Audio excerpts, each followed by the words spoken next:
अज़ीज़ान मिल्लत इस्लामिया, अस्सलामु अलैकुम व रहमतुल्लाहि तआला व बरकातुहू।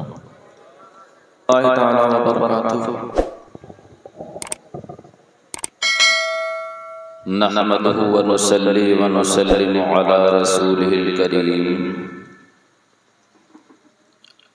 अम्मा बअद, फ़अऊज़ु बिल्लाहि मिनश शैतानिर रजीम। बिस्मिल्लाहिर रहमानिर रहीम।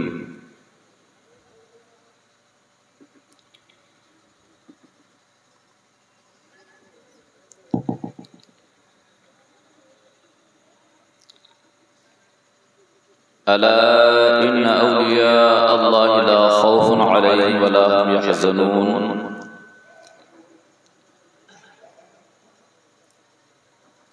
वक़ाल अल्लाहु अज़्ज़ व जल्ल फ़ी मक़ामिन आख़र,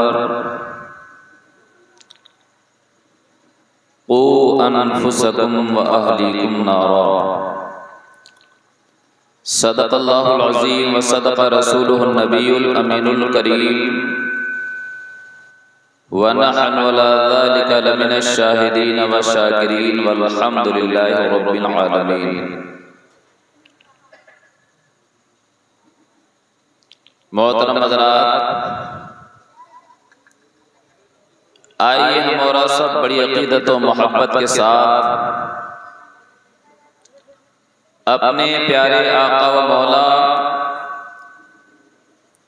हुज़ूर सरवरे कौनैन महबूबे दारैन आफ़ताबे रिसालत माहताबे नबूवत जनाबे अहमदे मुस्तफ़ा मुहम्मद सल्लल्लाहु तआला अलैहि वसल्लम की बारगाह बेकस पनाह में दुरूद व सलाम का हदिया पेश करें। अल्लाहुम्मा सल्लि अला सय्यिदिना व हबीबिना व शफीइना व करीमिना मौलाना मुहम्मद व सल्लिम सलातु व सलाम अलैका या हबीबी या रसूलल्लाह सल्लल्लाहु तआला अलैहि वसल्लम। हज़रात, काफी देर से अल्लाह रसूल और अल्लाह के नेक बंदों का प्यारा जिक्र आप सभी हजरात समाअत कर रहे हैं।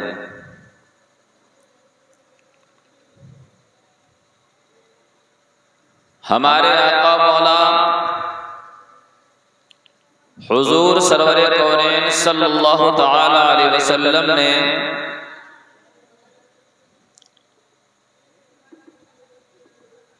एक बहुत ही बुनियादी बात फरमाई है, और वह बुनियादी बात का मतलब जड़, मेन, खास,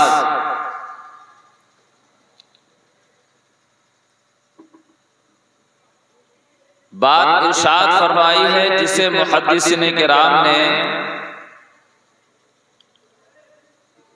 इन अल्फाज में बयान किया है, अल अमालु बिन्नियात, जिसका एक साफ और सीधा सा माना, तर्जमा, मफहूम यह है कि अमल का दारोमदार, काम का दारोमदार, बातचीत का दारोमदार किस पर है? वो नीयत पर। बेशक वो हम काम करें उसका भी ताल्लुक नीयत से है। कोई बात हम कहें उसका भी ताल्लुक नीयत से है। क्या मतलब हुआ? मतलब ये हुआ कि अगर हमारी नीयत अच्छी है तो हमारा काम अच्छा है। बेशक हम जो बात कह रहे हैं अगर नीयत अच्छी है तो वो बात अच्छी है।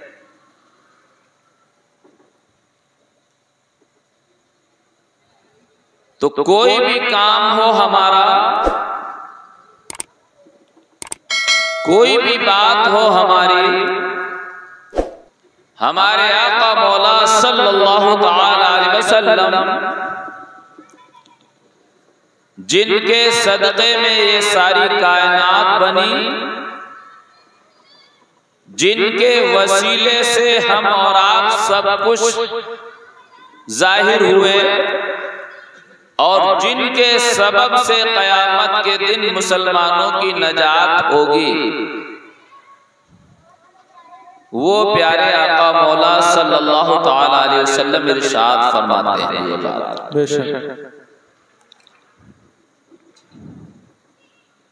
तो मेरे कहने का मतलब यह है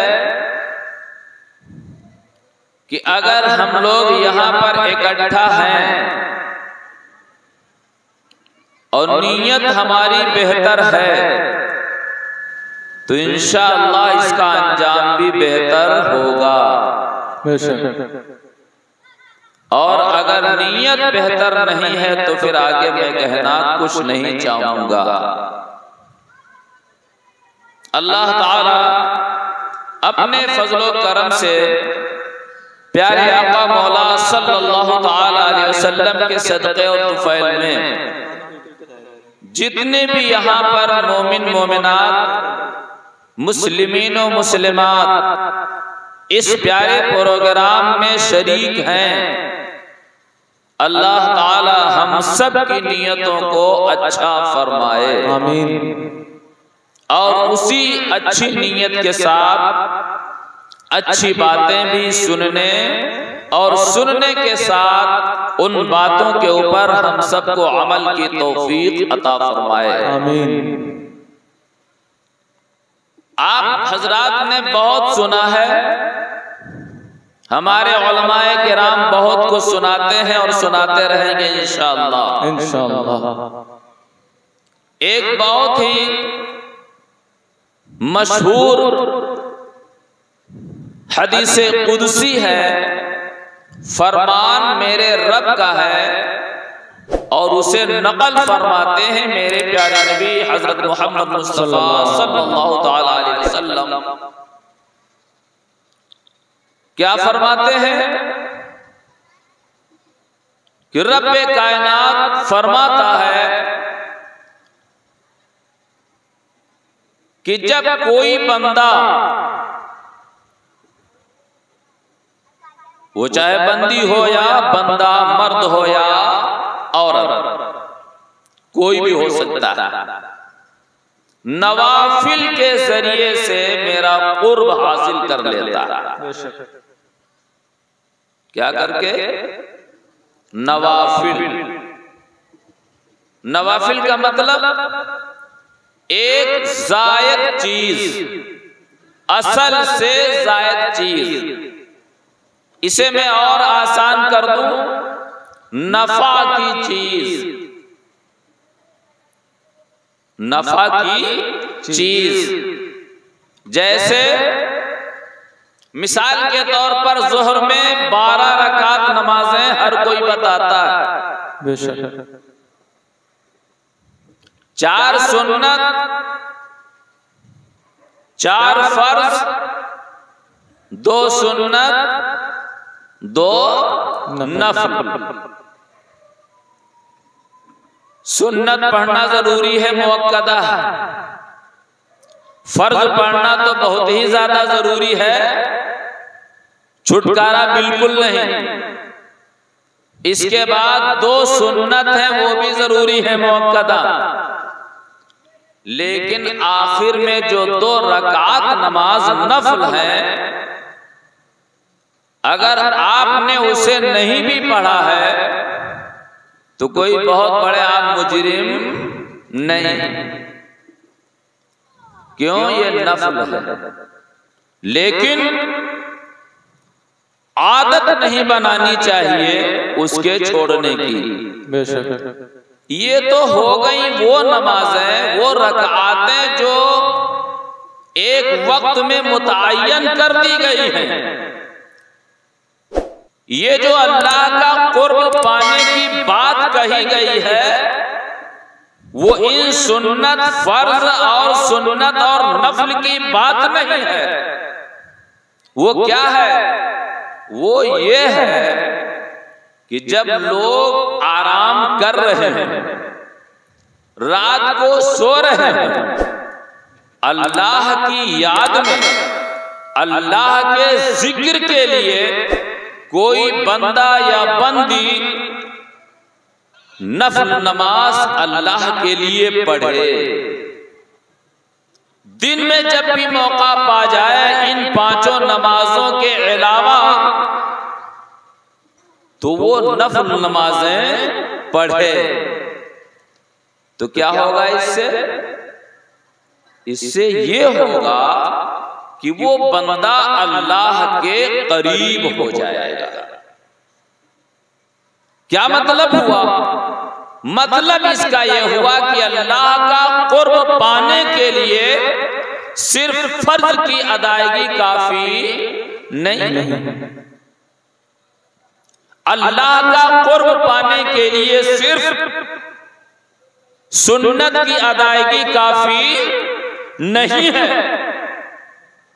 क्योंकि अगर ये काफी होती अल्लाह का कुर्ब पाने के लिए, तो नवाफिल के जरिए अल्लाह का कुर्ब पाने की बात हदीसे कुदसी में न होती।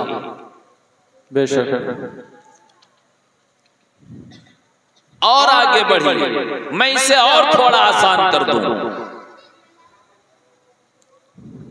हदीसे पाक में कहीं ये चीज नहीं मिलेगी कि जिसने नमाज फर्ज अदा कर लिया वो सबसे अच्छा, नहीं मिलेगी। फराइज के अदायगी की फजीलत है वो और चीज है, उसके न पढ़ने पर जो अजाब है वो और चीज है। लेकिन ये हो कि जो नमाज पढ़ेगा वो सबसे अच्छा होगा, ये नहीं मिलेगा। हज के बारे में ये नहीं मिलेगा, ज़कात के बारे में ये नहीं मिलेगा।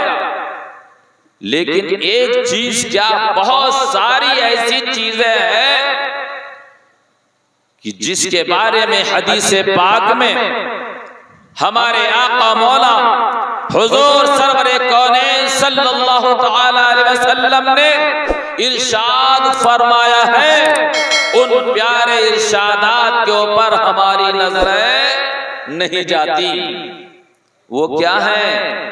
हमारे आका मौला हुजूर सरवरे कौनैन सल्लल्लाहु तआला अलैहि वसल्लम ने इरशाद फरमाया और सबके लिए इरशाद फरमाया, आम ऐलान फरमा दिया। क्या ऐलान? ये फरमाया कि ऐ लोगों, तुम में से जिसके अखलाक सबसे अच्छे हैं वो सबसे अच्छा है। बेशक, सुभान अल्लाह, सुभान अल्लाह।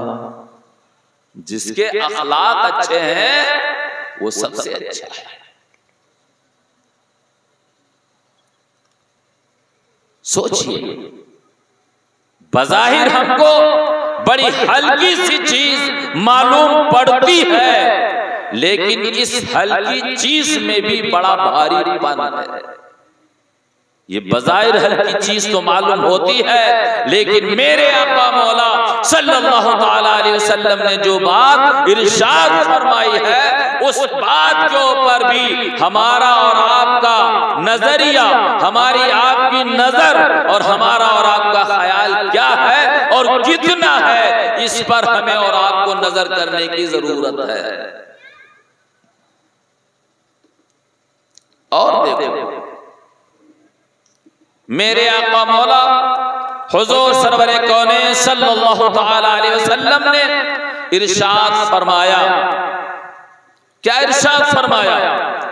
कि जो शख्स अपने घर वालों से मुताल्लिक, अपने अहल के बारे में अपनी बीवी बच्चों के बारे में जो अच्छा है वो सबसे अच्छा है।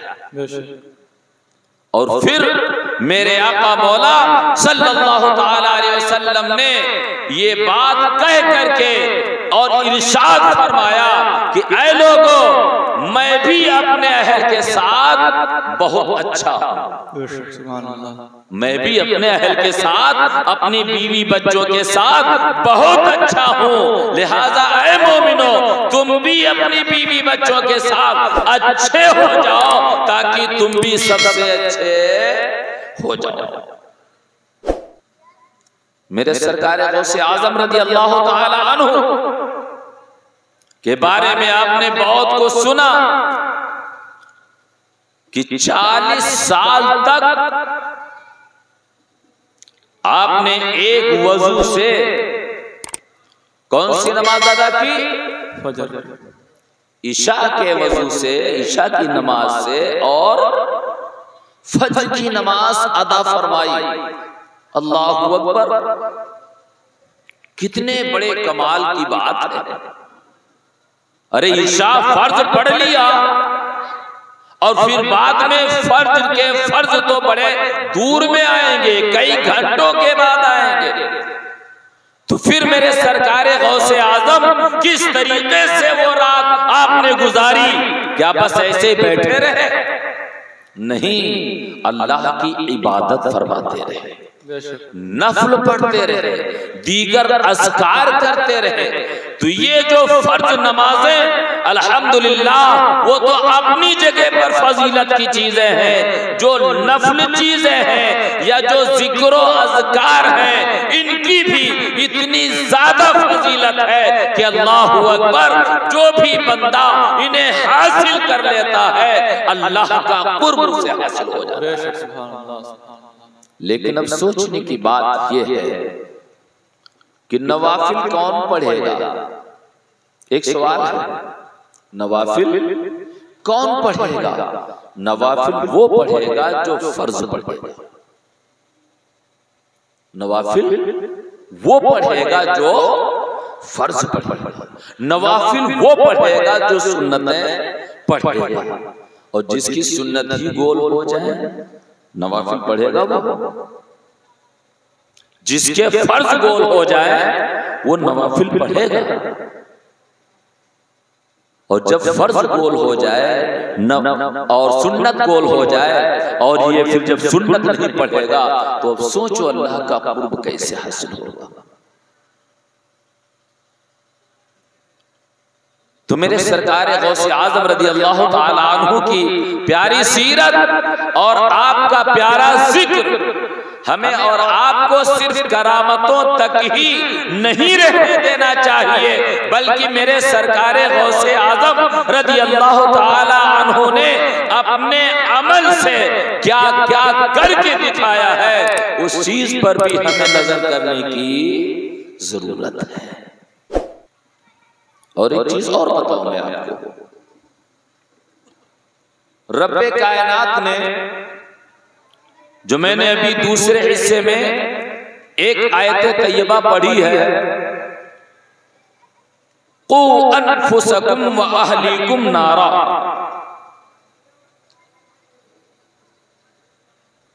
रब फरमाता है ऐ बंदो, तुम, हर एक बंदे से रब्बे कायनात फरमा रहा है क़ू अनफुसकुम व अहलीकुम नारा।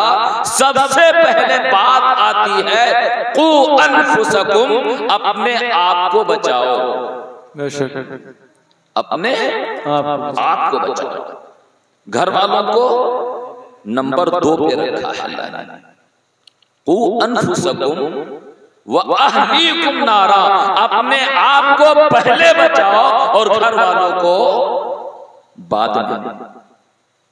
और ये बात भी है, जब किसी चीज से इंसान खुद बचेगा तब न दूसरे को बचाएगा। भाई डूबते हुए इंसान को निकालने के लिए पहले खुद को बचाने की जरूरत है ना, बचाने की तरकीब करने की जरूरत है। और खुद को बचाने की अगर तरकीब ना आदमी कर सके तो डूबते हुए इंसान को क्या उतर आएगा, वो कैसे बचाएगा। तो रब्बे कायनात ने हमको इशारा दिया, हुक्म इरशाद फरमाया कि तुम अपने आप को पहले बचाओ और फिर घर वालों को बाद में बचाओ।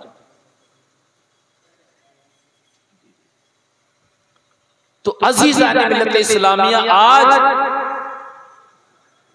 हम और आप अपने आप को बचाने की फिक्र कम करते हैं और दूसरों को बचाने की बात ज्यादा करते हैं। ये चीज कुरान के फरमान के खिलाफ है।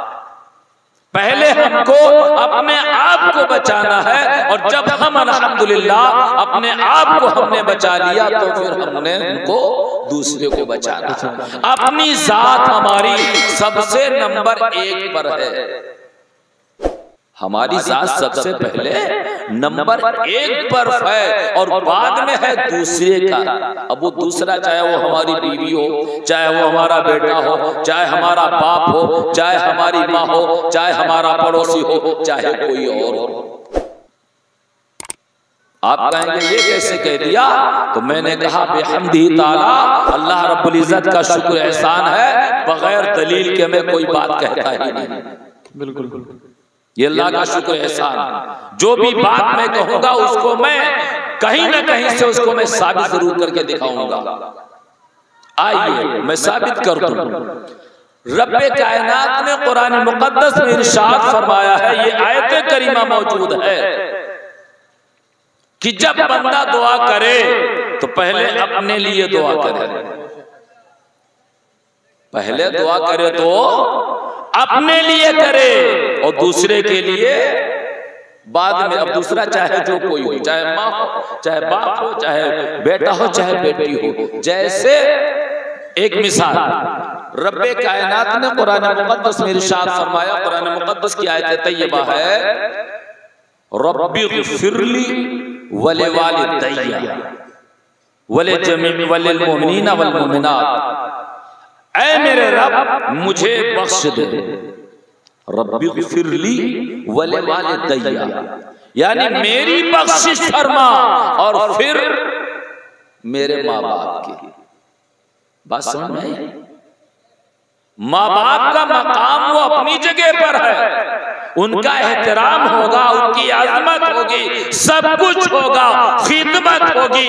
लेकिन जब कभी भी बचाने की बात आएगी, फायदे की बात आएगी, बख्शिश की बात आएगी, तो रब्बे कायनात ये फरमाएगा कि बख्शिश पहले तुम अपने लिए मांगो, फिर अपने माँ बाप के लिए मांगो। बेशक। लिहाजा ऐ मेरे प्यारे इस्लामी भाइयों, जलसे जुलूस में जरूर शिरकत किया कीजिए और नीयत ये जरूर किया कीजिए कि अल्लाह ताला हमें इस जलसे से कुछ न कुछ सीखने की तौफीक अता फरमाए। आमीन। माना कि 10-5 बातें हमने सुनी, 10-5 बातें नहीं अमल कर सकते हैं तो 2-1 बातों पर अमल तो हो ही सकता है। बिल्कुल। ऐसा न हो कि जैसे खाली आए थे वैसे ही खाली वापस चले जाए, ऐसा नहीं होना चाहिए। नियत अच्छी हो, अमल की तौफीक हो, अपने हक में बेहतरी के लिए पहले सोचा जाए और जब अपने आप को बचा लिया जाएगा तो इंशाअल्लाह दूसरे को भी बचाने के लिए हमें तौफीक मिल जाएगी और इंशाअल्लाह हम दूसरे को भी बचा सकते हैं। अल्लाह ताला अपने प्यारे हबीब सल्लल्लाहु ताला अलैहि वसल्लम के सदक़े और तुफ़ैल में गौसे आज़म रज़ी अल्लाह ताला अन्हु के 11वें शरीफ के सदक़े में हम सबको आमाले खैर के करने की तौफीक अता फरमाए और अच्छी समझ अता फरमाए। अच्छी समझ ये बहुत बड़ी चीज है, अच्छी समझ, अच्छी फिक्र। वरना कुरान मुक़द्दस एक सुन्नी भी पढ़ता है और कुरान मुक़द्दस को एक वहाबी और देवबंदी ने भी पढ़ा है। क्या वजह है कि सुन्नी पढ़ता है तो हिदायत पर कायम है और वहाबी देवबंदी अगर पढ़ता है तो गुमराही पाता है और हिदायत पर वो वापस नहीं आता है। तो जरूरी यह है कि अच्छी फिक्र, अच्छी नीयत के साथ अगर कुरान पढ़ा जाएगा, हदीस पढ़ी जाएगी, बुजुर्गों के अक़वाल पढ़े जाएंगे तो हिदायत मिलेगी। और अगर अच्छी समझ नहीं है तो कुरान कितना भी पढ़ लिया जाए, अच्छी समझ नहीं है, हदीसें कितनी भी पढ़ लिया जाए, वो इंसान हिदायत नहीं पा सकता। तो रब्बे कायनात से अच्छी समझ की तौफीक भी मांगते रहिए कि ऐ मेरे रब्बे कायनात हमें अच्छी समझ अता फरमा, अच्छी हिदायत अता फरमा, गुमराही से दूर रहने की तौफीक अता फरमा, गलत जो समझ है उससे हमें दूर रहने की तौफीक अता फरमा। ये तौफीक, ये दुआ भी हम सारे लोगों को मांगने की जरूरत है, क्योंकि यही हमारी और आपकी जिंदगी की असल है। अल्लाह ताला अपने फजल करम से हम सब की हाजिरी को कबूल फरमाए और इस प्यारे जिक्र की महफिल को, आमाले सालिहा को, नेकियों को अल्लाह ताला क़यामत के दिन हम सब के लिए नजात का सामान बनाए। आमीन सुम्मा आमीन। व आखिरु दावाना अनिल हम्दुलिल्लाहि रब्बिल आलमीन। अस्सलामु अलैकुम।